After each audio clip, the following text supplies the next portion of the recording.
500mm가 넘는 비가 내리겠습니다. KBS 1라디오 4시 경제뉴스를 마칩니다. 지금까지 아나운서 이재성입니다.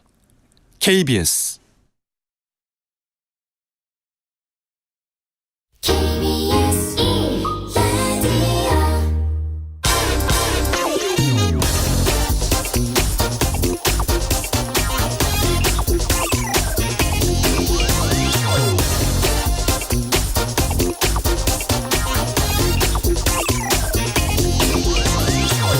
마흔 명이 숨지고 9명이 실종됐습니다. 충청북도 오송 지하차도에서 참변이 발생하기 전 금강 홍수통제소는 관할 구청에 위험을 알리고 주민 대피와 교통 통제를 요청했습니다. 그러나 관할 흥덕구청은 CCTV만 보고 있을 뿐 아무 조치도 취하지 않았습니다. 오늘 새벽 귀국한 윤석열 대통령은 위험지역 진입 통제와 선제적 대피를 작년부터 강조하고 있지만 현장에서 기본 원칙이 지켜지지 않으면 국민 안전을 확보하기 어렵다 이렇게 말했습니다. 지난해 포항의 지하주차장에서 또 서울의 반지하 주택에서 참변이 발생했을 때도 대통령은 근본적인 대책을 세워야 한다면서 AI, 인공지능 홍수 예방 체계를 구축하겠다 이렇게 말한 바 있습니다. 재난 상황에서 믿고 의지할 수 있는 든든한 정부를 기대하겠습니다. 그게 국가의 역할이고 우리가 세금을 내는 이유입니다. 네, 경제와 정의를 다잡는 홍반장, 저는 KBS 기자 홍사원입니다. 홍사원의 경제쇼 출발하겠습니다. 유튜브 오늘도 함께 갑시다.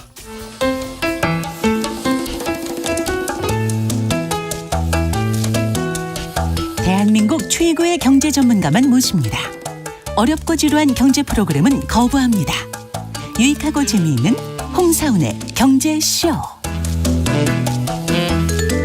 네, 하반기 경기가 점차 나아질 것이라는 정부 전망이 나오고 있지만은 여전히 국내외적으로 많은 변수 기다리고 있습니다. 그래서 오늘 이 부분 좀 자세히 분석해 보겠습니다.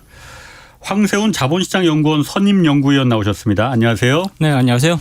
황 연구위원은 제가 텔레비전에서 뉴스 인터뷰나 이런 데서는 굉장히 많이 봤는데 너무 늦게 모셨습니다. 경제쇼에서. 아닙니다. 불러주셔서 너무 감사드리고요. 진작 좀 모셨어야 되는데. 네. 어쨌든 지금 뭐 워낙 많은 분들이 숨져서 오늘 좀 차분한 분위기에서 좀 진행 좀 하겠습니다. 네네. 너무 좀 안타까운 상황인 것 같습니다. 그러게요. 뭐 이제 좀 이런 일은 좀 반복되지 않았으면 좋겠어요. 이게 왜 반복이 되는지 참 답답합니다. 자, 먼저 KDI 한국개발연구원에서 경기가 지금 우리나라 경기의 저점을 통과 중이다 이렇게 판단을 했어요. 그러면서 올 정부는 올해 성장 1.4% 정도는 이제 성장할 것이다 예측했는데 어떻게 보십니까? 현재 우리 경제의 정확한 지금 위치가 어떤 건지 어떻게 판단하고 계세요? 일단 저점 근접해 있거나 저점에 있다는 생각 자체는 충분히 동의할 만하다고 말씀드릴 수 있고요. 예. 다만 이제 더 중요한 부분은 이 저점이 언제까지 이어질 거냐에 대해서는 조금 상당히 견해가 달라질 수 있을 것 같습니다. 보통 이제 저점을 통과했다 그러면 그렇죠. 지금부터는 개선되는 쪽으로 이제 가겠구나라고 생각하실 수도 있고 반대로 이제 저점에 도달했다고 하더라도 크게 나아지지 않으면서 그런 지지부진한 상태가 계속해서 이어질 가능성도 충분히 예상해 볼 수 있는 부분이거든요.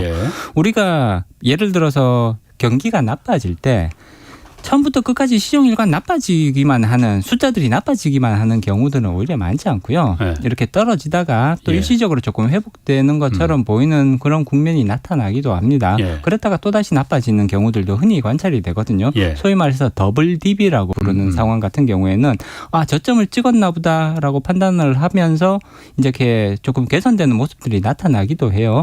그리고 심지어는 그런 개선의 모습이 반년 이렇게 지속되는 경우들도 종종 있습니다. 그랬다가 다시 또 나빠지는 쪽으로 가는 것이 일반적인 더블딥의 모습이고요. 그리고 더블딥으로 가는 경우에 있어서 많이 나타나는 시그널들이 긍정적인 시그널하고요. 부정적인 시그널들이 막 혼재가 돼서 이게 도대체 어느 쪽이 맞느냐 굉장히 판단을 내리기가 어려운 혼란스러운 시기들이 나타난다는 게 굉장히 흔히 나타나는 특징이라고 볼 수가 있거든요.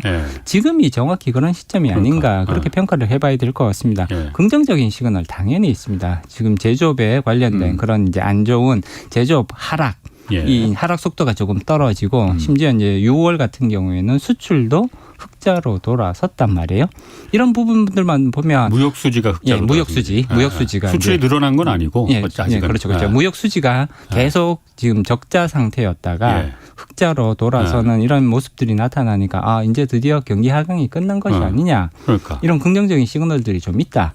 이렇게 볼 수도 있겠지만 반면에 사실 우리나라는 국내 사정도 중요합니다만 해외 사정에 훨씬 더 크게 영향을 받는 경제 구조를 가지고 있습니다. 사실 그렇죠. 수출이 먹여 살리는 국가라고 볼 수가 있는 거잖아요. 그렇기 때문에 그러면 우리가 계속해서 경기 회복을 기대할 수 있을 만큼 해외의 상황들이 좋아지고 있느냐를 체크할 필요가 있는데 사실 미국은 그나마 선방을 하고 있다고 평가를 할 수가 있지만 유럽 쪽이나 혹은 중국 같은 경우에는 여전히 대단히 불확실하다. 추가적으로 더 나빠질 가능성들이 충분히 있지 않느냐라는 판단을 내리지 않을 수가 없거든요. 이렇게 봤을 때 긍정적인 시그널, 부정적인 시그널이 다 혼재하는 상황이지만 우리가 어느 쪽을 조금 더 주안점을 어느 쪽에 조금 더 쉽게 말하면 무게 중심을 두느냐에 따라서 이제 저점은 치고 올라갈 것 같다.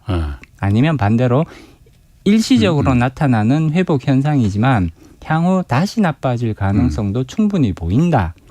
이제 어느 쪽에 손을 들어줄지 결정을 해야 되는 거죠. 저는 개인적으로 봤을 때는 지금 나타나는 이런 시그널들은 일시적인 회복세의 가능성이 더 높다고 봅니다. 그럼 다시 내려가요, 그러면은?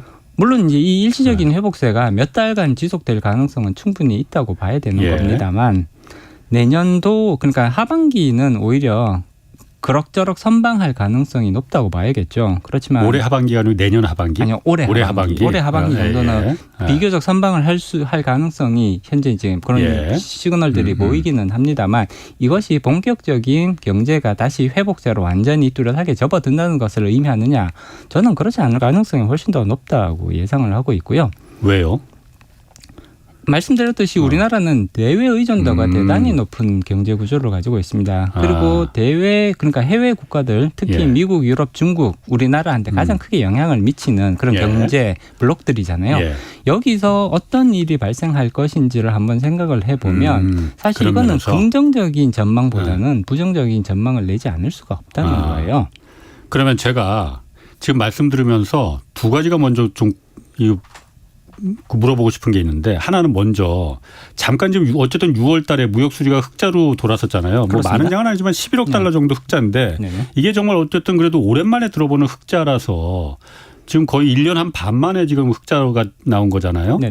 이거는 그래도 이 방향성이 중요한 거니까 한번 이제 바닥을 치고 흑자로 돌아섰으니 뭐 계속 가는 거 아닌가? 요거 하나하고 하나는 그거고 또 하나는 어쨌든 대외적인 부분을 말씀하셨잖아요. 중국 많이들 얘기합니다. 그런데 중국이 지금 물론 매우 안 좋긴 하지만은 설령 좋아진다 하더라도 설령 중국 좋아진다고 하더라도 이제 한국이 거기서 그 단물을 빨아먹을 건 이제 더 이상 기대하면 안 된다 이런 얘기도 많거든요.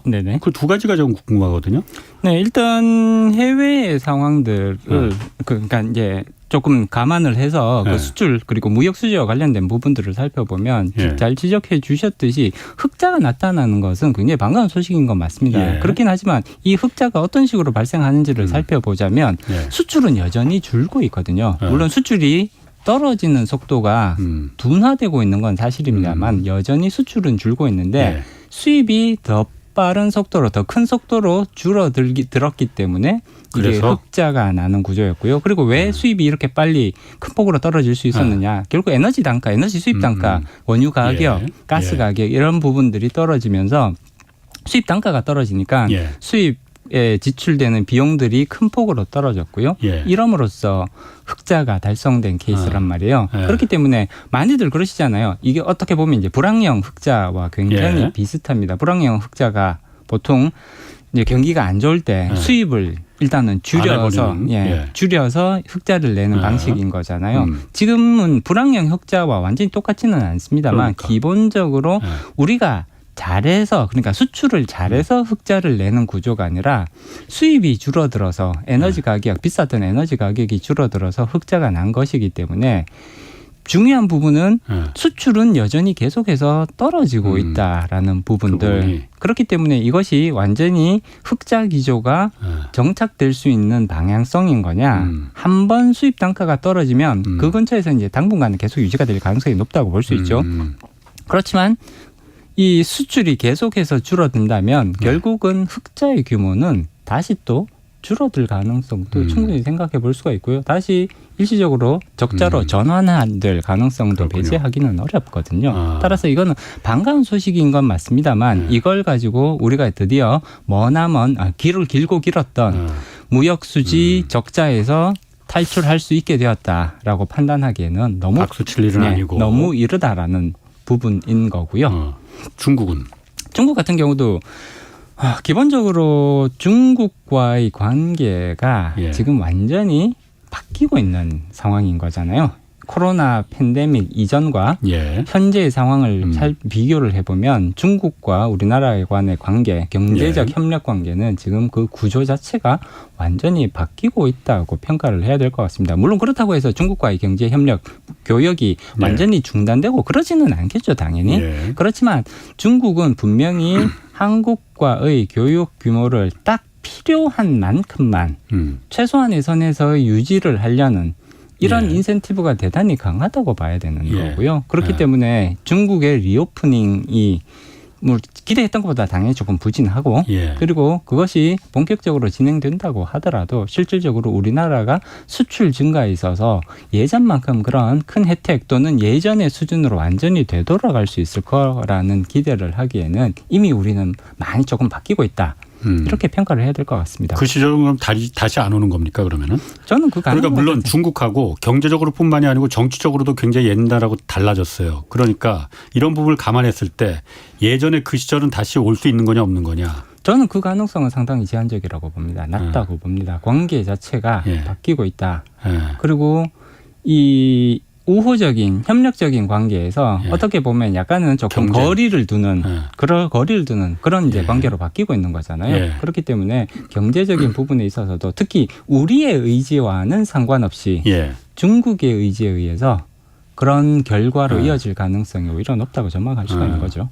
그러면 중국이 사실 예전에는 뭐 이 부분은 뭐 많이 아는 분들도 아시겠지만은 예전에는 그러니까 우리 물건을 우리의 중간재를 주로 사서 우리가 거기서 득을 보는 입장이었잖아요. 네네. 근데 사실 지금은 우리가 파는 거를 갖다 중국도 같이 파는 경쟁 관계로 들어선 거잖아요. 그렇습니다. 그럼 중국이 잘 되면 우리는 더 불리한 거네 그러면은요. 중국과의 기술 격차가 줄어들고 있는 것은 분명한 사실이고요. 예. 또 업종에 따라서는 오히려 중국이 우리를 앞질렀다라고 평가를 받는 부분들이 생긴단 말이에요. 그리고 중국은 분명한 거는 예. 반도체 부분에 있어서는 굉장히 공격적인 투자를 이어갈 가능성이 높다고 볼 수가 있습니다. 따라서 그렇죠. 우리가 중국에 주력으로 수출하던 제품들 중에 중국에서 특히나 위협적으로 느끼는 분야, 예. 반도체는 가장 대표적인 분야가 되겠죠. 예. 이 부분에 있어서는 우리의 제품들을 자체 생산품으로 대체하려는 이런 움직임이 굉장히 활발하게 일어날 걸로 전망할 수가 있는 거고요. 그렇기 때문에 이게 이전의 단계로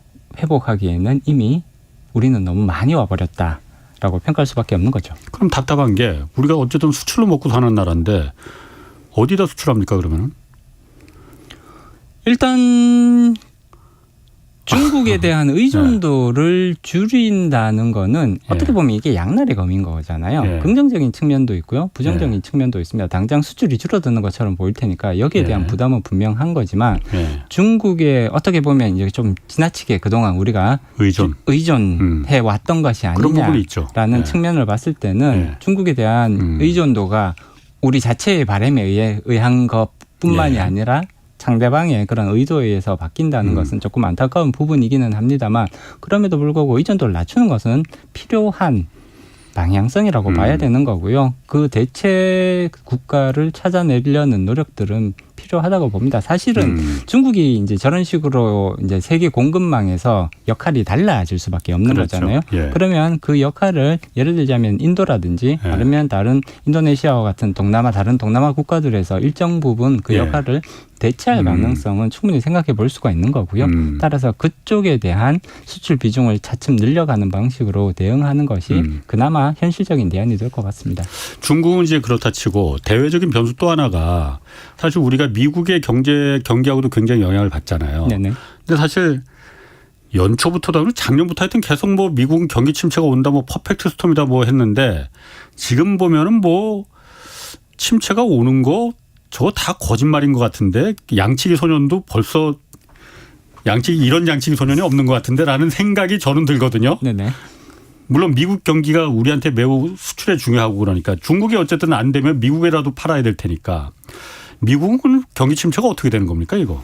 지금 당장은 미국은 가장 경기가 선방하고 있는 국가로 평가할 수가 있습니다. 예. 그렇지만 이러한 모습이 계속해서 유지될지에 대해서는 예. 상당한 불확실성이 저는 있다고 개인적으로는 봅니다. 저는 오히려 미국 경기에 대해서 오히려 조금 이제 비관적인 그런 견해를 가지고 있고요. 예. 가장 중요하게 우리가 좀 고민해 봐야 될 부분이 예. 연준의 기준금리 인상이 좋게 끝났던 적이 사실상 거의 없었다라는 과거에 연준이 급격하게 기준금리를 올린 사례들이 예. 이제 주기적으로 계속 나타나거든요. 예. 근데 그렇게 급격하게 기준금리를 올렸던 결말이 좋게 끝난 적은 사실상 거의 없거든요. 뒤끝이 다 안 좋았습니까? 뒤끝이 대체로 다 안 좋았습니다. 지금 가장 2000년대 이후로 예. 이제 연준의 급격한 기준금리 인상들을 살펴보면 예. 1999년 말에 연준의 기준금리 인상이 조금 급격하게 일어났습니다. 물론 지금의 관점에서 보면 급격하지도 그렇지. 않아요. 완만했지 그때는 완만했거든요. 예. 1년 동안 1.75%를 상승을 시켜요. 아유 그거 갖고 뭘. 근데 예. 이때 어떤 일이 있었냐 하면 예.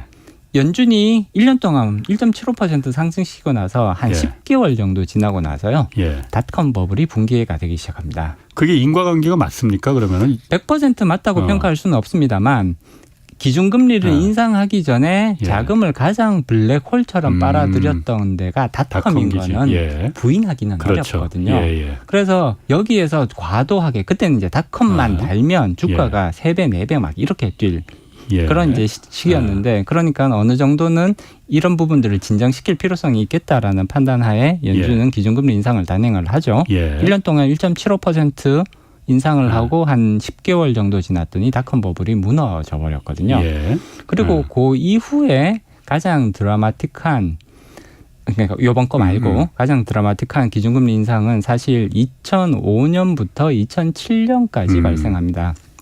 이때 미국에서 부동산 경기가 아주 폭발적으로 그렇지. 이제 예. 화랑이 되거든요. 예. 그러면서 서프라임 모기지 아마 다들 한두 번씩은 들어보셨을 예. 텐데 그쪽으로 엄청나게 자금이 몰려가고요. 예. 자산 가격의 상승이 급격히 발생하죠. 너무 빨리 자산 가격 상승이 발생하니까 연준이 기준금리를 이때 어마어마한 속도로 올립니다. 2년 1개월 동안 무려 4.25% 기준금리를 올리거든요. 지금하고 봐서는 그것도 완만 약간 급한 정도네. 물론 이때 이미 역대급 속도라는 평가가 있었어요. 예. 그러고 나서 2007년 4월, 5월 정도에 예. 기준금리 인상이 이제 중단이 되고요. 예. 4.75% 이제 올린 다음에 예. 그래서 결국 최종적인 금리가 5.25가 되거든요. 이때. 예. 그러고는 기준금리 인상이 중단이 되는데 인상이 중단이 이때도 사실 비슷한 현상이 있었습니다. 연준이 기준금리 인상을 중단을 하니까 예. 이제 힘든 시기가 이제 거의 다 끝났다. 예. 지금부터는 안정기로 접어들 수 있겠구나라는 그런 얘기들이 이제 그런 의견들이 많이 나오면서 시장은 안정화되면서 그리고 오히려 조금씩 상승하는 모습도 일부 나타났었거든요. 그런데 15개월 후에 연준의 기준금리 인상이 마무리된 15개월 후에 리만 브로더스가 파산을 합니다. 그러면서 2008년 글로벌 금융위기가 시작이 되죠. 예. 이게 무슨 의미를 가지냐 하면 연준의 기준금리 인상이 끝났다고 해서 그때부터는 본격적으로 좋아지기, 회복되기 시작하느냐. 그럴 가능성은 굉장히 제한적이라는 거예요. 기준금리 인상이 중단이 된다고 하더라도 금리는 계속해서 높은 상태에서 유지가 됩니다. 보통 금리 고원처럼 보이는 그런 기간들이 나타나거든요. 이렇게 되면 이제 기업들 그리고 자산 가격에 대한 부담들이 계속해서 누적되기 시작하는 거거든요.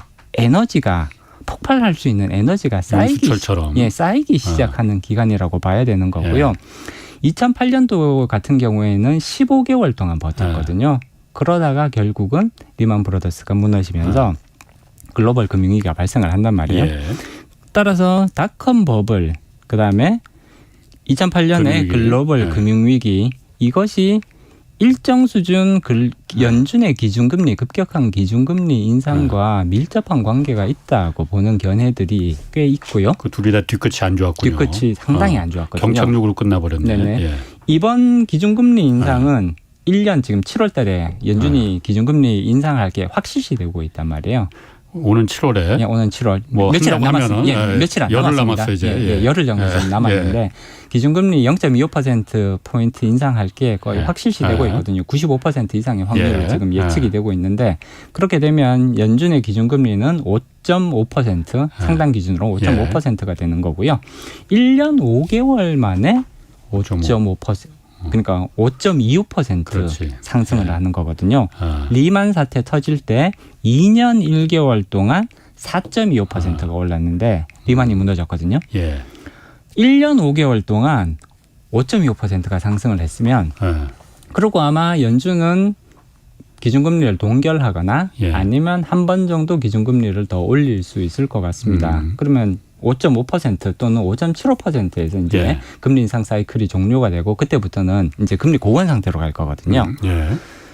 에너지가 축적되는 시기라고 볼 수가 있는 거고요. 예. 보통 기업들이 1년 내외 정도는 그 버틴다 이거죠. 버텨내는 게 일반적인 모습, 예. 과거의 상황으로 판단을 하면 1년 정도는 보통 버텨내지만 그 이상을 가기는 어렵지 않을까라고 지금 평가를 해야 될 것 같고요. 그럼 지금부터 1년까지 그 뒤에 1년 뒤에 그럼 위기가 용수철이 이제 튀어나오는 시기가 된다는 겁니까? 물론 정확한 시기는 판단하기가 예상하기가 대단히 어렵죠. 그렇지만 지금부터 1년 내외라고 예상을 해본다면 예. 만약에 이런 것들이 예. 비슷하게 반복이 된다면 그러면 사실 내년 하반기쯤 되면 그러한 에너지가 가장 많이 축적되는 시기가 될 수 있지 않을까. 그럼 그 뒤끝이 또 반복될 거라는 거예요. 그러면? 경착륙의 형태로 나타날 위험성은 예. 이번에도 충분하다고 평가해 볼 수 있을 것 같습니다. 그렇기 그럼, 때문에 사실 말씀하시죠.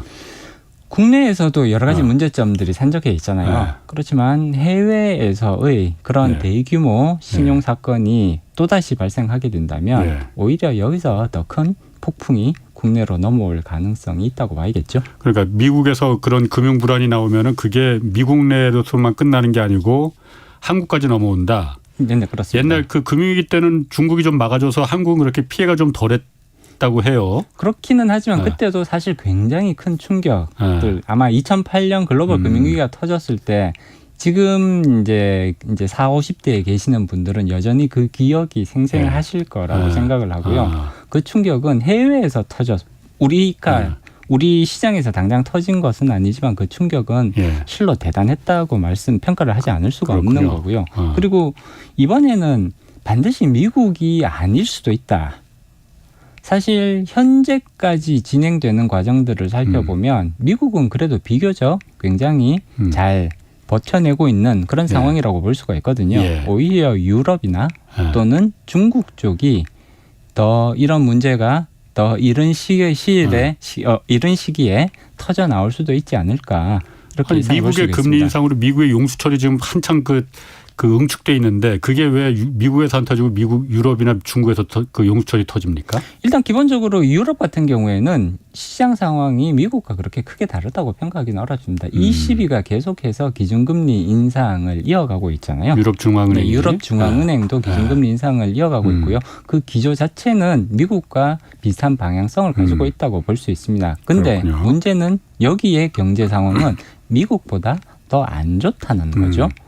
기억하실지 모르겠는데 지난 3월에 이제 미국에서 뱅크런들이 발생을 하잖아요. 실리콘밸리 은행, 그다음에 그런 이제 뱅크런이 발생을 하는데 잠깐만요. 네네. 실리콘밸리 뱅크런까지 하셨어요. 요거 잠깐 좀 그 호우 경보가 내려진 데가 있어갖고 요거 좀 저희가 좀 안내 좀 하겠습니다. 4시 20분에 전북 전 지역에 호우 경보 발효됐습니다. 30에서 50mm 매우 강한 비가 내리면서 돌풍과 천둥 번개가 치고 있으니까 오늘 계속해서 시간당 30mm에서 50mm 강한 비가 내리는 곳이 많다고 합니다. 각별히 주의해 주시기 바랍니다. 자, 뱅크런까지 얘기하셨거든요. 네. 미국에서 이제 뱅크런이 발생을 했죠. 3월 달에. 예. 근데 그 영향이 미국에서만 끝난 게 아니라 이제 크레딧 스위스라고 그렇지. 유럽으로 넘어갔지. 예, 유럽으로 예. 바로 이제 넘어가게 되잖아요. 유럽에 있는 경우는 좀 다른 것 같긴 한데. 물론 그렇기는 합니다만 지금 미국에서의 금리 인상 기조와 유럽에서의 금리 인상 기조 그리고 예. 금융 시장의 상황이 그렇게 크게 다르지는 않다는 네. 거예요. 근데 유럽 같은 경우 미국에 비해서 경제 체력이 사실 더 취약하다고 평가를 할 수가 있거든요. 미국은 그래도 지금 여러 가지 실업률 통계라든지 예. 경제 성장과 관련된 통계를 보면 예. 그래도 생각했던 것보다는 우려했던 것보다는 훨씬 더 잘 버텨내고 있다라는 평가를 충분히 내릴 수가 있습니다. 예. 반면에 유럽 같은 경우에는 사실 경제 구조가 비교적 선방하고 있다고 평가할 수 있는 국가는 독일 정도라고 봐야 될 그렇죠. 것 같고요. 그 이외의 국가들은 계속해서 저렇게 유럽중앙은행이 기준금리 인상 기조를 이어갔을 때 영란은행이 기준금리 인상을 이어갔을 때 과연 그것을 충분히 버텨낼 수 있을 정도의 경제 체력을 가지고 있을 것이냐 오히려 미국보다 더 허약한 체력을 가지고 있는 것이 아니냐라는 평가를 내리지 않을 수 없거든요. 그렇기 때문에 미국에서 그러한 신용사건이 대규모 신용사건이 발생할 수도 있겠지만 그에 앞서서 경제 체력이 미국에 비해서 더 떨어진다고 평가할 수 있는 유럽에서 그러한 이제 사건이 발생할 가능성도 충분히 예상해 볼 수가 있다는 거죠. 미국이든 유럽이든 어디에서 먼저 발생하느냐 그렇게 되면 그 효과는 결국 글로벌 금융시장으로 다 퍼져나갈 수밖에 없습니다. 그 미국에서 그 금리 인상으로 다 좁혀진 용수철이 그 응축력이 미국이 아니고 유럽에서 먼저 터질 수 있다. 그러니까 유럽도 같이 금리를 올렸으니까 유럽은 지금도 올리고 있어요. 그러다 보니까는 터질 수 있다는 건 제가 이해가 가는데 그럴 수 있겠나 하는데 중국은 사실 금리를 올리지도 않았잖아요. 네, 그렇습니다. 그럼 중국은 상관없는 거 아니에요? 그러면 그런 위험에서는? 중국도 결코 자유롭다고 평가할 수는 없는 것 같고요. 예. 지금 중국으로의 자금 유입, 특히 이제 서방 세계에서의 중국으로의 자금 유입은 계속해서 축소되고 있는 상황이라고 봐야 되는 거거든요. 일단 미국에서 중국으로의 자금 유입은 거의 지금 막혀 있다고 평가를 해야 되는 거고요. 그리고 이제 유럽에서 중국으로 넘어가던 유입되던 자금이 그래도 중국이 가지고 있는 굉장히 중요한 외부로부터의 자금 흐름이었거든요. 그렇지만 만약에 물론 이것조차도 이미 줄어들고 있다고 평가를 해야 될 것 같습니다. 금리만 놓고 보면 유럽과 미국의 금리가 중국 내부의 금리보다 훨씬 더 높은 그렇죠. 매력적인 지금 상황으로 지금 바뀌어 있거든요. 그렇다면 당연히 미국 투자자와 유럽 투자자가 신용 위험에 대한 우려가 있는 중국과 신용 위험이 적은 미국 및 유럽 심지어는 금리까지 더 높은 어느 쪽으로 투자 의사 결정을 내릴 거냐를 생각을 해보면 당연히 미국이나 유럽 쪽의 가능성들이 높다고 봐야 되는 거고요. 따라서 유럽은 아니 미국 중국 같은 경우에는 지금 분명히 해외로부터의 자금 유입이 계속해서 축소되고 있기 때문에 이 부분에 있어서 어려움을 겪을 가능성은 저는 이거는 현실적인 가능성이라고 그렇구나. 봅니다. 그러면은 한 가지 또 궁금한 게 자꾸 생기네요. 그 닷컴 버블이나 금융위기 때 다 그 금리 인상을 지금처럼 이렇게 급격하게 높인 것도 아닌데 그렇게 뒤끝이 안 좋을 정도로 경착륙이 났는데 사실 지금 보면은 그때보다 훨씬 더 그야말로 경사도가 급하잖아요. 그렇습니다. 역대급이잖아요. 네네. 근데 미국에서도 그렇고 황 의원님을 제가 무시하는 게 아니고 황 의원님보다도 더 미국 사정에서 잘 아는 사람일 텐데 미국 내에서 투자기관이나 이런 분석가들이 연착륙을 자꾸 얘기하고 있잖아요. 경착륙 없을 것 같다라고 얘기하고 있잖아요. 그거는 왜 어떻게 해석을 해야 될까? 그 사람들이 지금 잘못 판단하고 있는 겁니까 그러면은? 일단 이제 현재의 경제 상황 내지는 앞으로의 전망에 대해서 모든 사람의 평가가 동일해질 수는 없는 거잖아요. 예를 들자면 미국에 대해서 굉장히 낙관적인 전망, 긍정적인 전망을 가지고 계시는 분들 분명히 상당히 많으실 겁니다. 저같이 약간 좀 부정적인 비관적인 전망을 가지고 계신 분들도 있겠죠. 일부 있으실 거고요. 그렇기 때문에 이러한 판단의 차이는 어떻게 보면 이것을 어떻게 현상을 어떻게 해석하느냐의 차이라고 봐야 되는 거고요. 제가 이제 이런 질문을 가끔 받거든요. 왜 그렇게 비관적으로 보시느냐.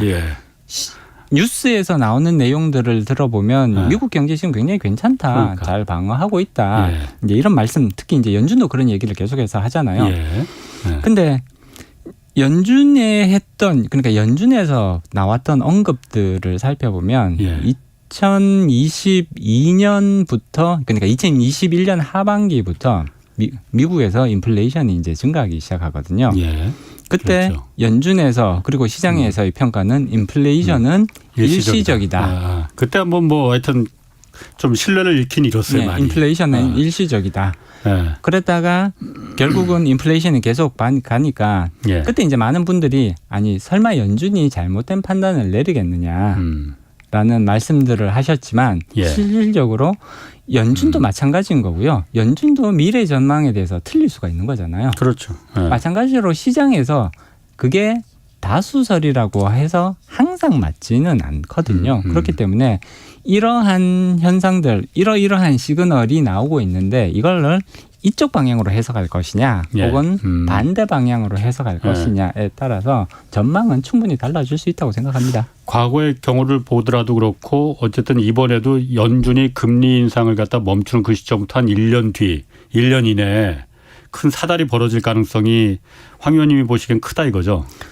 조금 무시할 수준은 아니다라는 거죠. 최소한 그렇기 때문에 거기에 대한 대비를 2007년 리만 그 금융위기 전에는 금융위기 때는 무시할 수준이 아니고 매우 그야말로 그 영향이 컸잖아요. 그렇습니다. 이번에는 그 금리를 올린 기울기로 보면은 그때보다도 훨씬 더 큰 사달이 뭐 꼭 그런 건 아니지만은 그렇게 돼야 되는 거 아닌가 비례적으로? 아니 반드시 그렇다고 말씀드리기는 어렵습니다. 예. 금리를 그렇게 올렸더라도 만약에 시장이 거기에 대해서 예. 적정한 행동을 적절한 대응을 취한다면 반드시 그게 경착륙으로 갈 필요는 없거든요. 그렇군요. 연착륙으로도 충분히 갈 가능성은 있습니다. 다만 그렇게 금리를 급하게 올렸을 때 예.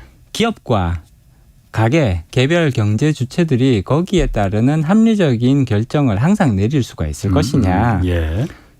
기업들도 실수를 하는 것이고요. 예. 심지어는 연준도 실수를 할 수 있는 물론이죠. 거거든요. 예. 그렇기 때문에 적정 속도 내지는 적정 폭의 금리 인상에 예. 항상 성공할 수 있다는 보장은 없습니다. 그렇기 때문에 이런 것들이 잘 맞아 떨어졌을 때는 당연히 충분히 연착륙으로 갈 수도 있습니다만 현재의 상황에서 봤을 때는 연착륙으로 갈 가능성보다는 오히려 경착륙으로 갈 가능성이 오히려 더 현실성 있는 시나리오가 될 수 있지 않을까. 그리고 이러한 것들이 만약에 예상이 되고 그리고 거기에 대해서 우리가 어느 정도 준비를 하고 대비를 할 수 있다면 사실 굉장히 그 결과가 달라질 수 있거든요. 따라서 제가 이런 말씀을 드리는 거는 이제 경착륙의 가능성이 높으니까 우리 망했습니다. 이런 말씀을 드리고자 하는 게 아니고요. 그렇지. 경착륙의 위험성이 꽤 있습니다. 그렇기 때문에 우리가 여기에 대해서 대비를 해야 됩니다. 이 말씀을 드리고 싶은 거죠. 자, 그러면은 미국이 지금 용수철이 좁혀져서 유럽하고 중국까지 가봤어요.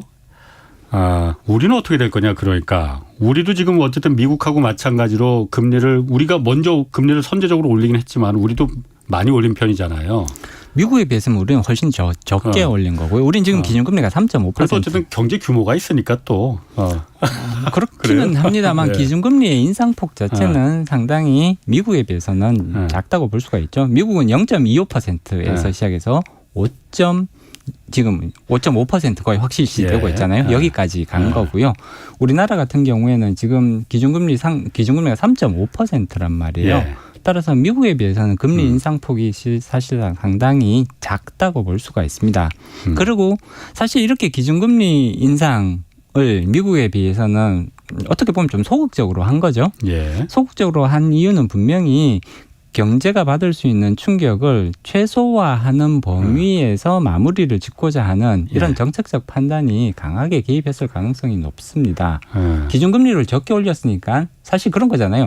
예를 들어 기준금리를 1%에서 5%로 올리는 경우랑 1%에서 3.5%로 올리는 경우를 비교를 해보면 부동산 시장에 미치는 충격이 얼마나 다를지 우리가 충분히 예상을 해볼 수가 있는 거거든요. 당연히 1%에서 3.5% 올렸을 때 부동산 시장에 미치는 충격은 훨씬 더 줄어들 수 있는 거거든요. 그러면 거기서 발생할 수 있는 부실의 규모도 줄어들 가능성이 높겠죠.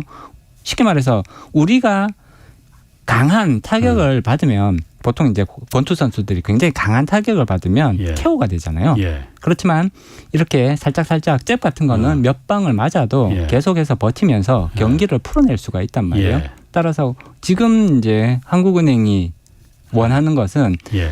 이제 몇 대의 가벼운 펀치들을 통해서 우리가 그렇지만 계속해서 버텨나갈 수 있는 수준에서 관리를 해나가자. 예. 그러한 정책적 판단을 내렸을 가능성이 높다고 봐야겠죠. 뭐 지금 그렇게 정책적 판단을 이미 내린 거로 보여져요. 네네, 그러니까. 그렇습니다. 뭐 그래서 어쨌든 정책적 판단을 내린 이유는 여러 가지 한국 그 경제가 안고 있는 그 뇌가 이른바 뇌관이라는 게 있잖아요. 네네. 아까 말씀하신 대로 부동산이라는 뇌관이 있고 부동산에 연관된 PF 뇌관이 있고 여기 연관된 가계부채가 또 워낙 큰 뭐 맨날 말하는 게 그겁니다. 네네. 가계부채와 PF 이게 터진다 이게 뇌관이 된다 하는데 위원님이 보시기엔 어떻습니까? 일단 그 가계부채와 PF 이게 문제가 될 가능성이 있습니까 없습니까? 문제가 될 가능성이 전혀 없다고 말씀드릴 수는 없겠죠. 그렇기는 하지만 이게 크게 문제가 될 걸로 예상하지는 않습니다. 어느 정도는 관리 또는 예. 통제 가능한 범위 내에서 지금 머무르고 있다. 개인적으로는 그렇게 평가를 하고 있고요. 예. 지금 우리나라 이제 PF와 예. 관련된 부분, 부동산과 관련된 부분들은 예. 상황이 그렇게 녹록하지는 않아요. 예. 상당히 힘든 과정에 있는 것은 분명해 보입니다. 그렇지만 저는 이 부동산 시장에 있어서 가장 중요한 역할을 하는 것은 사실은 금리라고 생각을 하거든요. 금리가 예. 가장 중요한 역할을 한다고 봅니다. 네. 금리 상승폭이 높아지면 높아질수록 부동산 침체의 강도는 더 세질 수밖에 없는 거고요. 거기서 부실이 나는 기업들, 관련 기업들이 훨씬 더 많이 늘어날 수 있거든요. 예. 이 가능성은 전 대단히 높다고 평가를 합니다. 그렇지만 우리는 기준금리와 시장금리를 지금 어느 정도는 지금 해외에 비해서는 훨씬 더 낮은 수준에서 유지를 하고 있거든요. 예. 이럼으로써 부동산 시장이 받을 수 있는 강한 타격을 상당 부분 완화해주고 있다고 평가를 해야 될 것 같고요. 예. 부실 사업장의 빈도를 떨어뜨리는 데 있어서는 이건 굉장히 유의적인 영향을 미쳤을 가능성이 높습니다. 그렇기 때문에 상대적으로 부실화되는 업장이 저는 적게 나타날 거로 보고 있고요. 그리고 일부 그 제2금융권 금융회사들 부동산 PF를 통해서 부실화가 되고 이것이 이제 직접적인 문제가 되는 그런 예. 제2금융권 금융회사들은 당연히 나타날 걸로 봅니다. 예. 그렇긴 하지만 우리나라 금융 시스템에 있어서 가장 중요한 근간을 바치고 있는 것은 역시 은행이거든요. 예. 은행이 부동산 PF에서 큰 타격을 받을 가능성은 현재로서는 지극히 제한적인 수준이라고 봐야 될 것 같습니다. 은행은 뭐 상관없을 것 네, 같아요. 일단은 우량한 자산들을 중심으로 해서 가지고 있고요. 그렇죠. 따라서 우량한 자산들이니까 이게 부도가 날 가능성도 사실은 굉장히 낮단 말이에요. 예. 그리고 선순위 대출로 주로 깔고 가기 때문에 은행이야 뭐 당연히 은행은 그렇습니다. 이제 문제가 될 가능성은 상대적으로 예. 떨어진다고 볼 수가 있습니다. 예. 그러면 이제 남는 게 2금융권 그렇지. 회사들인 예. 거잖아요. 특히 이제 최근 들어서 많이 문제가 되고 있는 새마을금고 그리고 이제 저축은행들 뭐 이쪽들이 이제 문제가 될 가능성이 충분히 있고 실제로 연체율도 보면 연체율도 상당히 높아진 것이 사실이거든요. 그렇죠. 예. 새마을금고 지금 전체 연체율은 6%를 넘어가고 있고요. 부동산 건설업 관련 이쪽 연체율을 따로 놓고 보면 8%를 넘어가고 있단 말이에요. 예. 어마어마한 수준이거든요. 그렇죠. 이렇게 높은 것은 결국은 전체적인 새마을금고의 부실화에 상당히 영향을 미칠 가능성이 높다고 볼 수가 있습니다. 예. 다만 새마을금고 같은 경우에는 개별 금고인 거거든요. 예. 다시 말해서 A금고와 B금고 독립적인 독립적인 거거든요. 예. 그래서 A금고가 예를 들어 부실화가 된다고 해서 아. B금고가 같이 부실화가 되느냐? 그렇지는 않습니다. 예. 따라서 이런 부분들에 있어서는 그렇다면 결국은 부실화의 가능성이 높은 몇 개의 새마을금고를 집중적으로 어떻게 관리를 할 거냐의 문제로 귀결될 가능성들이 높다고 봐야 될 것 같고요.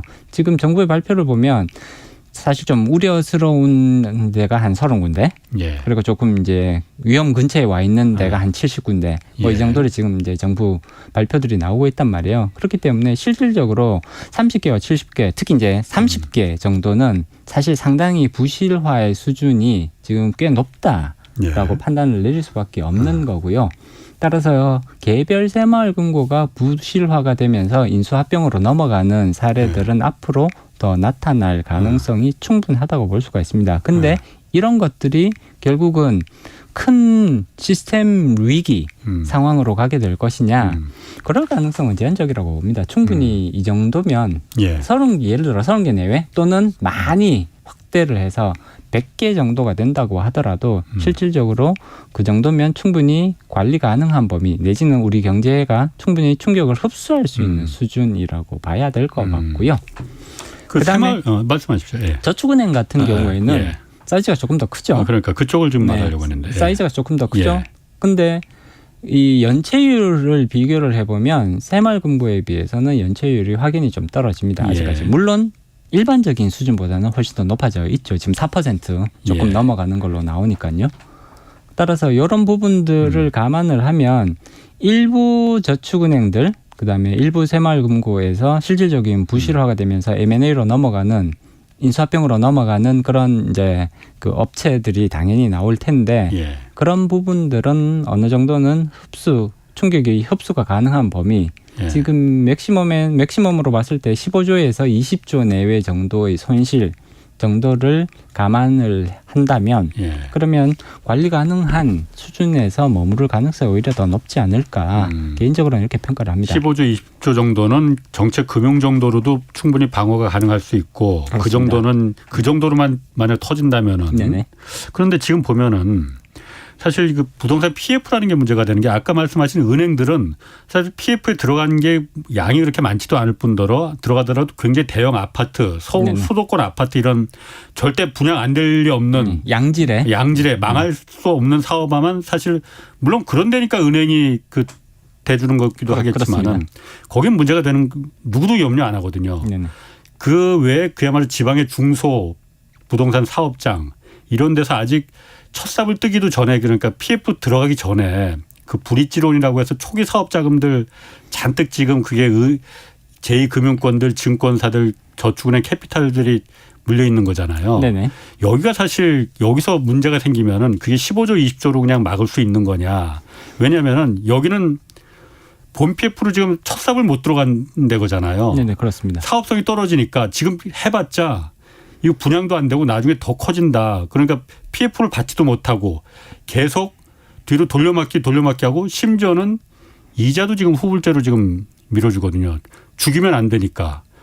심지어는 어떻게 말하냐면은 그 시행사들은 죽을래야 죽을 수도 없는 좀비 지금 사업자가 돼 있는 거거든요. 왜냐하면 거기 물려있는 돈들이 캐피탈들이나 저축은행 증권사들이 잔뜩 있으니까 이자 나중에 줘도 될 테니까 우리가 상환 만기도 계속 연장시켜 줄 테니까 일단은 엎어지지 마라고 계속 해 주는 거잖아요. 네네. 이게 그런데 부동산 상황이 확 좋아져야만이 그리고 지방도 같이 확 좋아져야만이 이 상황이 모든 게 다 깨끗하게 클리어되는 건데 지금 그럴 상황이 잘 안 보이잖아요. 언제까지 이게 막을 수가 있겠느냐 이거지. 일단은 그 부동산 경기 같은 경우에는 내년 연말까지는 사실은 크게 개선될 가능성이 높아 보이지는 않습니다. 예. 그렇게 만약에 이렇게 예상을 한다면 예. 그러면 특히 PF 사업장의 어려움은 그러면 내년까지도 계속 지속될 수밖에 없는 것이 아니냐 예. 이렇게 평가를 해볼 수가 있겠죠. 다만 이제 이렇게 부동산 PF 사업장들이 어렵다는 거는 이미 공통의 이제 그게 돼버린 거잖아요. 그렇죠. 공통의 상식이 돼버린 예. 모두가 알고 있는 사실이 돼버린 거란 말이에요. 그렇기 때문에 추가적으로 그러한 위험한 사업장들은 이제는 더 이상 생기지는 않는다. 그리고 이전에 있던 사업성이 떨어지는 사업장을 중심으로 해서 계속해서 정리 작업이 이루어지고 거기서 이제 쉽게 말하면 부실 자산의 처리가 지금 이루어지는 방향성으로 수순으로 지금 바뀌고 있다. 이렇게 평가를 할 수가 있습니다. 그렇기 때문에 계속 망가지는 그러니까 부실화되는 사업장은 앞으로도 당분간은 계속 나올 수밖에 없다고 봐야겠죠. 그렇지만 순차적으로 그러니까 이게 질서 있는 파산들 한꺼번에 이게 몰려버리면 그거는 상당히 말씀하신 대로 경제에 상당한 부담 요소로 작용할 수가 있습니다. 예. 그렇지만 그런 식으로 진행되기보다는 쉽게 말하면 말씀하셨듯이 질서 있는 그런 출구 전략 같은 그런 이제 정책적 대응을 통해서 어느 정도는 이게 정리가 가능하지 않을까. 이렇게 이제 개인적으로는 예상을 하죠. 또 하나가 이제 가계부채잖아요. 그러니까 네네. 지금 가계부채가 3월까지 올 3월 초까지 좀 계속 줄어들더니 4월부터 지금 다시 또 늘어나기 시작했잖아요. 네네. 특히 주택담보대출 같은 경우는 뭐 한 달 만에 7조가 늘었다 그러던가 뭐 하여튼 네네. 엄청나게 좀 3년 4개월 만에 최대치로 뭐 늘었다고 해요. 네네 그렇습니다. 이창용 한국은행 총재는 이거 지금 한 80%까지는 GDP 대비 80%까지 줄여야 된다. 지금 한 103%인데 너무 높으니까. 그런데 사실 정부의 정책으로 가는 거 보면은 줄이기보다는 오히려 늘어나는 쪽으로 지금 계속 가잖아요. 네네. 특례 보금자리론도 그렇고 역전세는 어쩔 수 없다고 하지만 그것도 이제 DSR까지 이제 풀어가면서 조금 가면서까지 대출 받아서 빚내서 그 갚아줘라. 이게 그러면은 가계대출이 이렇게 계속 불려나가도 지금 줄여도 시원찮을 판인데 괜찮은 건지. 일단 방향성 자체는 조금 가계대출이 이렇게 다시 또 늘어나는 것은 분명히 우려스러운 상황인 건 맞습니다. 예. 이미 우리가 1등이잖아요. GDP 대비 가계부채 예. 비율을 살펴보면 1등이 예. 되기 때문에 분명히 경제의 부담 요소로 작용할 수밖에 없는 거고요. 예. 소비에도 당연히 부담 요소가 될 수밖에 없습니다. 근데 여기를 먼저 해결을 할 거냐 예. 아니면 부동산 경착륙을 막아서 여기로부터 발생할 수 있는 충격파를 차단하는 것에 우선순위를 둘 거냐. 예. 현재로서는 당연히 부동산 경착륙을 막아서 여기서 생길 수 있는 대규모 충격파를 완화시키겠다. 일단 정책의 우선순위가 여기에 있는 거는 분명해 보이고요. 그러니까 예. 지금 사실은 부동산 시장으로 자금이 유입될 수 있는 그런 정책적인 완화 조치들이 예. 나오고 있단 말이에요. 예. 가계 부채가 지금 당장 부실화될 가능성보다는 네. 부동산 경착륙이 신속하게 나타날 위험성이 사실은 더 크다고 볼 수가 있거든요. 부동산 경착륙이 나타날 가능성이? 네네.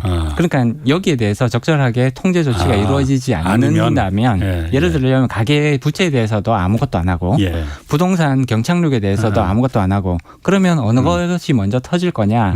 그러면 당연히 부동산 경착륙이 먼저 터질 가능성이 훨씬 더 높단 말이에요. 예. 그러면 정책적 우선순위를 이쪽으로 가져가는 것은 불가피하지 않을까라고 평가할 수가 있습니다. 당연히 그렇고요.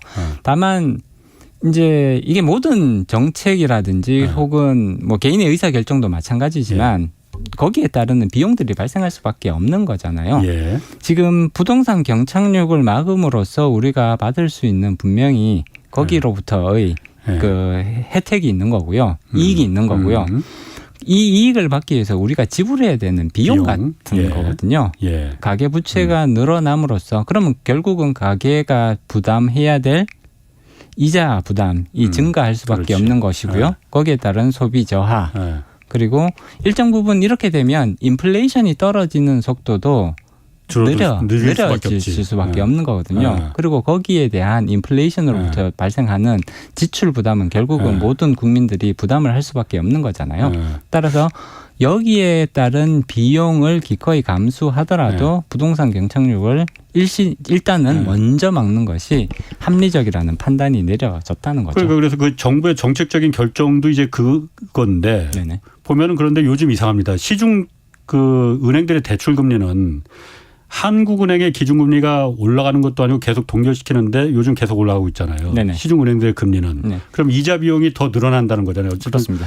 이걸 갖다가 계속 경착륙을 막기 위해서 부동산에 대해서 좀 여러 가지 페이버를 주는데도 시중 대출 금리는 계속 올라가고 있잖아요. 이 이자 부담을 견딜 수가 있겠느냐 이거 하고 왜 올라가느냐 도대체 기준금리가 안 내리고 정부도 계속 지금 규제를 다 풀어주고 대출도 지금 하는데 네, 일단 그 규제를 풀어주면서 부동산 시장으로의 자금 유입이 증가하는 것은 맞습니다만 시장 금리는 사실 여기 이것만 가지고 이제 시장 금리가 결정되는 것은 아니고요. 그렇죠. 그다음에 한국은행이 기준 금리를 잡고는 있습니다만 그렇다고 해서 시장 금리가 변하지 않느냐? 당연히 변할 수밖에 없다라고 말씀드려야 됩니다.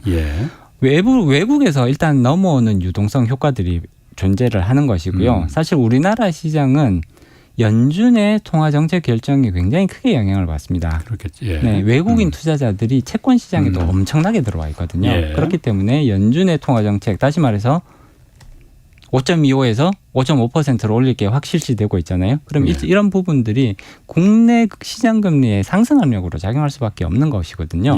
그리고 또 한 가지 새마을금고가 불안해지니까 보유하고 있던 자산들을 매각을 시작을 하죠. 채권들을 주로 채권들이죠. 예. 채권들을 매각을 하니까 쉽게 말하면 그렇지. 채권 가격이 떨어질 수밖에 없는 거잖아요. 그럼 시장에서 금리는 올라가고. 네, 금리는 예. 올라간다는 얘기니까. 예. 그래서 시장에서 일시적으로 수급이 지금 수급이 약간은 지금 이제 불균형, 언밸런스가 되어 있는 상태고요. 예. 그다음에 해외로부터의 상승 압력도 계속해서 이어지고 있기 때문에 현재로서는 시장 금리 자체가 지금 올라가고 있습니다. 예. 예를 들자면 국고채 3년 금리라든지 회사채 금리 다 지금 4월 이후로 상승세를 계속해서 그렇죠. 이어가고 있거든요. 예, 예. 따라서 은행이 대출 금리를 결정할 때 이런 것들이 다 영향을 준단 말이에요. 그렇죠. 은행채 은행채 금리가 올라가 하니까. 여기가 올라가니까 은행채 금리가 예. 올라가는 거잖아요. 그래서 사실은 은행의 대출 금리도 상승 곡선을 그리고 있는데 일단 이 상승 곡선이 계속해서 올라갈 것이냐 그럴 가능성은 높지 않아 보입니다. 높지 않다 이거죠. 예, 어차피 말씀드렸듯이 새마을금고에 따른 수급 불균형은 머지않아 해소가 될 가능성이 높고요. 그다음에 연준의 기준금리 인상은 거기까지 하시겠는데 오늘. 네. 말씀 너무 잘해. 다음에 꼭 다시 한번 모시겠습니다. 네. 황세훈 연구위원이었습니다. 고맙습니다. 네, 고맙습니다. 홍사훈의 경제쇼였습니다.